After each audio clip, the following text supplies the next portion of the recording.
예, 안녕하세요.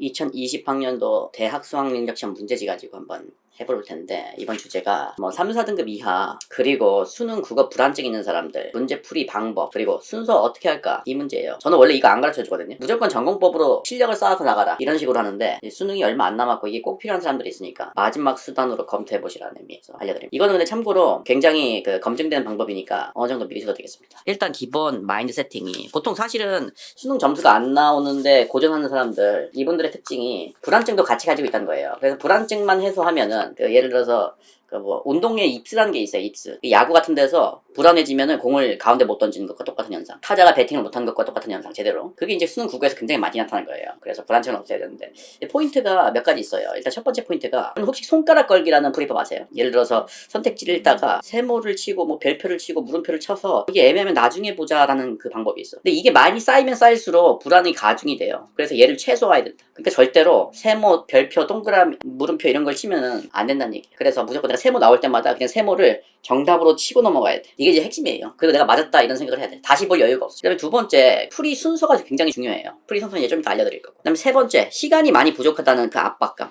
그걸 어떻게 해소할 것이냐, 요걸 한번 알려드릴게요. 일단 우리가 이제 처음에 보면은 보통 하작부터 풀잖아요. 화법작문이 제일 먼저 푸는 게 원래는 좋긴 해요. 쉬운 문제라서 자신감을 얻을 수 있고, 제가 이제 제대로 문제를 풀었다, 정답률이 높을 것이다 라는 기대감으로 갈 수가 있으니까 상당히 좋은 건데, 이게 문제가 화법작문은 세모가 많이 나와, 별표가 많이 나와. 그래서 이 문제를 찍고 넘어가도 될까라는 공포감, 불안감. 그래서 첫 번째 문제 풀기로는 상당히 부적합할 수가 있다. 불안감이 있는 분들은 뭘 먼저 하시냐면은 11번부터 15번까지 문법 문제를 먼저 푸시는 거예요. 이 문법 문제를 왜 먼저 푸느냐, 얘는 내가 아는 것하고 모르는 게 거의 확실해. 다른 분야에 비해서. 다른 분야는 굉장히 애매하고, 특히 화법작문은 진짜 애매한 경우가 많은데, 그리고 다 맞아야 된다는 부담감도 많은데, 근데 문법은 그래도 내가 좀 모르는 거는 이거 확실히 틀렸다라는 느낌이 강하기 때문에 확실하게 정답을 고를 가능성이 높기 때문에 문법을 먼저 하시라는 거예요. 뭐 8분 안에 들어왔다 싶으면 그 다음이 화작이야. 얘를 비문학을 먼저 하시는 분이나 문학을 먼저 하시는 분이 있어요. 그것도 하나의 방법이야. 그 사람들의 이제 생각은 이거지. 원래 제대로 된 본격적인 독해를, 제대로 잘 되는 독해를 먼저 하고서 화작을 한다, 이건데, 근데 위험성이 있어요. 문학이나 비문학을 먼저 했을 경우에 문학과 비문학에서 고난도가 나와버릴 경우 멘붕이 와. 내가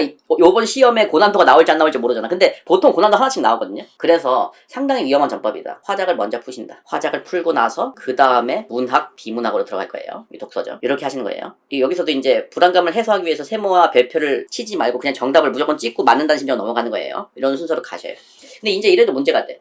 보통 이제 이런 분들 특징이 화작문을 20분 안에 못 끊고 심지어 25분, 27분 걸린단 말이야. 그래도 괜찮아요. 나중에 이렇게 할 거야. 시간 확보를 위해서 아예 한 지문 혹은 두 지문이야, 안 푼다는 생각으로 가. 예를 들어서 문학을 먼저 풀고 비문학을 들어간다. 이 비문학이 막 과학 지문이 나올 거고, 아니면은 BIS 비율 나온단 말이지. 너무 어렵다. 그럼 얘를 마지막으로 두고 나머지를 천천히 정독을 해서 풀어요. 천천히, 일부러 천천히 할 것까지는 없지만 정독을 제대로 이해를 해야 돼. 이게 굉장히 중요해. 예를 들어서 여러분이 제시문을 이렇게 읽는 사람이 많아. 나는 속독으로 다 읽어야지 하면서. 이렇게 키워드 위주로 읽어서 풀 수 있는 문제는 영어의 쉬운 무드 파악 방법밖에 없어요. 국어에서는 절대 통하지가 않아. 그래서 어느 정도 전부 다 읽어야 돼. 그러니까 한 지문 혹은 두 지문은 날리기 때문에, 그리고서 읽기 때문에 굉장히 자세하게, 그리고 정확도 높게 풀 수가 있대. 나머지를 거의 고득점에서 다 맞힐 정도. 그리고 이 한 지문이 남았잖아.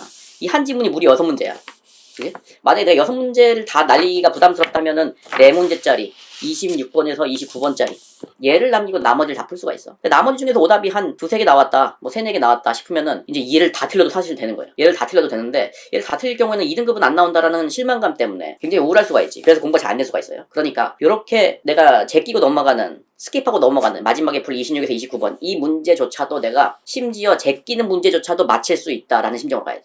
왜 그런 심정으로 가야 되느냐, 어떤 근거에서 그런 거냐. 일단 국어 킬러 지문이 나왔을 경우에, 어려운 지문이 나왔을 경우에 만약에 읽고 푸는 학생이 있더라도 사실은 다 맞지를 못해. 정답률이 한 60% 정도 되면 뭐 다행인 거야. 그러니까 4문제 있으면 두세 문제 맞추는 거야, 잘하는 학생들도. 그리고 어떤 학생이 있냐면은 3번은 닥치는 학생들도 한두 문제는 맞춰. 읽고 푸는 학생은 두세 문제 맞추고. 진짜 잘하는 애들은 다 맞히겠지. 나는 뭐냐, 어떤 느낌이냐, 나는 읽지 않고 선택지만 보고 답을 고르겠다. 그래도 나는 기초지식이나 뉘앙스로 얘네보다 잘할 수 있다라는 마음으로 가는 거야. 그러면 굉장히 기분 좋게 마지막까지 끝맺을 수가 있어. 우리 잘 생각해보자. 지금 여기 들어온 학생들의 특징은 뭐냐면 불안감 때문에 시험을 많이 망치는 거야. 4, 5등급 이하 학생들 특징, 또 불안감이 있는 거야. 불안감이 있는 학생은 4, 5등급이 나오고, 4, 5등급 나온 학생은 또 불안감이 생겨. 그걸 없애면 3등급, 2등급으로 갈 수가 있는 거야. 거기 초점을 맞춰서 공부하시면 되겠어요. 그래놓고 얘를 읽지 않고 요거만 봐. 이게 맞을까 하면서 한번 읽어보면서 답을 맞힌단 말이야. 이러면 다 틀리지는 않더라 라는 게, 좀 과감한 친구들은 3번 찍은 친구들도 있겠지. 이것도 하나의 방법이고, 조금씩 연습을 해보시면서 자기한테 그래도 가장 맞는 방법이 뭘지 한번 찾아갔으면 좋겠어요. 요게 이제 사실은 선생님이 조심스럽지만 여러분한테 제시하는 위하는 거의 최후의 수단이다. 그리고 최후의 수단까지는 그래도 내가 마무리를 지어줘야 되잖아. 그리고 상당히 검증된 방법으로 어제 이제